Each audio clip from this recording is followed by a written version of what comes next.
देखो भाई, कुछ लोग चिल्ला रहे हैं हम जीत गए, खुशी में पटाखे फोड़ रहे हैं। ना, बिल्कुल भी नहीं। तुम इस जीत में शामिल नहीं हो। तुम काहे के जीते हुए? पता है तुम कितना वुमेन्स क्रिकेट देखते हो। हाँ, फालतू का अपने छाती पीटना बंद करो।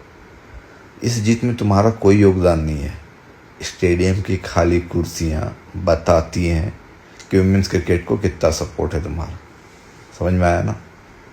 ये जीत उनकी है जो खेले हैं, जो टीम मेंबर्स हैं, जो कोच हैं, जो खिलाड़ियों का परिवार है, जो ने स्ट्रगल्स फेस किया है।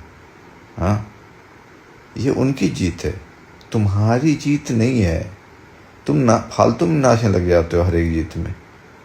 जब सपोर्ट करोगे ना, तब इस जीत में शामिल होना। ये तुम्हारी जीत नहीं है।